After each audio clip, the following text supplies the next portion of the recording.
Mister Rizwan, mister Ayaz कैसे हैं ये आप? कहा जा रहा है डायनासोरों को सिखाया था बाइसेप कैसे बनाते हैं भाई, इतने पुराने हैं आप। इतने पुराने हैं, डायनासोर तो गायब हो गए लेकिन इंसान गायब नहीं हो रहे।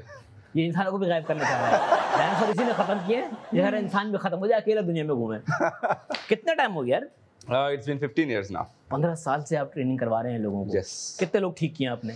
बहुत सारे लोग ठीक किए, जो ठीक करते हैं वो खराब हो जाते हैं, तो आज तक उन्हीं की मेंटेनेंस कर रहे हैं। मतलब तसल्ली बख्श काम नहीं हो रहा। तसल्ली बख्श काम होता ही नहीं है, बिकॉज जो लोग हैं वो पता है आपको ढीठ है। हाँ, अब हमारे में फिटनेस का रुझान भी अब कुछ 5-10 सालों में ही ज्यादा है। Yes. उससे पहले तो लोग बिल्कुल पहले ठीक होते हैं, फिर अदरक बन जाते हैं, फिर ठीक करो फिर अदरक बन जाते हैं। नहीं, इसमें नो डाउट, इसमें आप जितने भी सेलिब्रिटीज हैं माशाल्लाह, उनका एक बहुत बड़ा रोल है लोगों को आगे करने के लिए। तो हेल्थ एंड फिटनेस जो इस वक्त पाकिस्तान में चली ना, बेस्ट है। गुड। हम आते हैं शौक पर। भाई नेशनल एथलीट हैं, स्प्रिंटर हैं, भागती हैं, बहुत तेज भागती हैं। इतना भी नहीं, बट या थोड़ा सा। नहीं, गोल्ड मेडल जीता तो तेजी भागती होंगी। आप कंपीटिशन लगा के पता चल सकता है। तो घर से कितनी दफा भागी हैं? सच्ची बताऊं तो एक दफा। मैं सच में भाग चुकी हूँ, स्टेयर्स पे जाके बैठ गई क्योंकि मैं अब्बा से नाराज थी। तो अकेले भागी थी किसी के साथ? अब मैं अकेले भागी थी, किसी के साथ भागती क्या थोड़ी होती। अब्बू से नाराज थी ना, तो फिर मैं स्टेयर्स पे जाके बैठ गई। एंड फिर अब्बू मेरे ढूंढते रहे मुझे पूरा दिन कि कहाँ गई, और उस वक्त रात के कुछ 11 बज रहे थे। मैं जा रही हूँ बस। क्या एज क्या थी उस वक्त आपकी?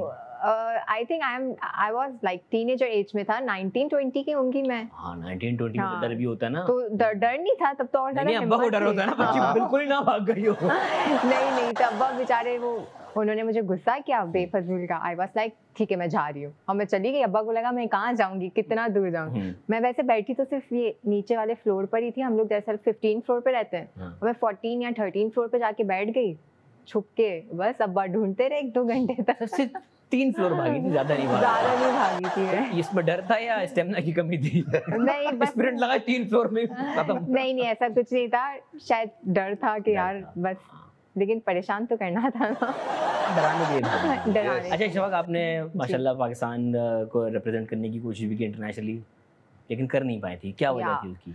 There are many reasons for this. जैसे मैंने आपको बताया था कि एक हमारी एथलीट थी जिन्होंने पार्टिसिपेट किया था, और आपकी तरह माशाल्लाह एक हमारे सेलिब्रिटी थे, मैं नाम नहीं लूँगी उनका, ना मैं एथलीट का नाम लूँगी। तो वो ओलंपिक्स में गई थी, उन्होंने XYZ रीजंस की वजह से अच्छा परफॉर्म नहीं किया, और वो फिर लड़कियों का इतना डिग्रेड कर दिया उस जो सेलिब्रिटी ने जिन्होंने अपलोड किया था वो चीज़, तो इतनी वो डिग्रेड हो गई कि किसी लड़की को उसके बाद कोई टूवर्ड नहीं मिला। फिर दी सेकंड रीज़न वाज कि रिसेंटली हमारे कुछ डोपिंग हुए थे, एंटी डोपिंग्स हुई थी, और उसमें जिस लड़कियों का हुआ वो सारी की सारी उनके डोपिंग जो है वो पॉजिटिव निकले। तो सेकंड रीज़न कि अब वो बेचने से भी डरते हैं लड़कियों के कि यार 4 लड़कियों का हुआ और चारों के पॉजिटिव निकले, पाकिस्तान बिल्कुल ही बैन ना हो जाए। बिल्कुल ही बैन ना हो जाए, क्योंकि अगर अब वापस से सबका किसी का पॉजिटिव आ जाता है तो वो फेडरेशन बैंड हो जाती है। तो इस वजह से लड़कियों को ये लोग चांस आई थिंक दे ही नहीं रहे। सिंस 2019 मुश्किल से एक को बेचते हैं, और उसका भी कुछ ना कुछ सिनेरियो निकल आता है। तो जानने वाली बेच देते हैं। या नहीं ऐसा तो नहीं कह सकते। नो मैं ऐसा नहीं बोलूँगी, वो डिजर्विंग होती हैं, बट वो XYZ रीजंस की वजह से वो वहाँ परफॉर्म नहीं कर पाती हैं। 100 मसले हैं, उनको भी पता है कि डोपिंग होती है, शायद इस वजह से नहीं वहाँ परफॉर्म कर पाती हैं। अच्छा भाई, क्योंकि अब यहाँ पे आप लोग ARY वॉरियर चैलेंज का हिस्सा हैं, आप कैप्टन हैं टीम बिलीवर के, आप उसमें कंटेस्टेंट हैं, कैसा रहा एक्सपीरियंस? मेरा तो बहुत अच्छा रहा। It was a great experience, और बहुत कुछ सीखा। और ख़ास तौर पे जो सबसे अच्छी चीज़ मैं एक कहना चाहूँगा इस शो पे, कि एक एथलीट का और एक ट्रेनर का जो एक फ़र्क है वो हमने देखा। एक एथलीट और ट्रेनर में एक बहुत बड़ा फ़र्क है। So I have a huge respect for all the athletes. कि हम लोग समझते हैं कि हम ट्रेनर जो ना, मतलब हम बस बाइसेप बना लिए और हम बस सबसे ज़्यादा हम गोश्त की दुकान बन गए तो बहुत है। बट तो उसमें द मोमेंट के जो एथलीट की एक माइंडसेट है, एक हर चीज़ जो है, उनकी एजिलिटी, उनकी endurance, the way he respect the players, वो बहुत सारी चीज़ें हैं। तो ऑफ कोर्स अगर उसकी देखा जाए तो उसमें मेरी जो फेवरेट टीम थी, अगर मैं उसकी भी बात करूँ तो team brave was my favourite, जिनसे मैंने इतना कुछ सीखा है। तो इंशाल्लाह वो सारी जो चीज़ें सीखी ना, वो हमारे ज़िंदगी भर कहीं ना कहीं काम आए। तो आपने बहुत कुछ सीखा है, लेकिन इसमें एक नई चीज़ भी सीखी है शो में। क्या? रोना।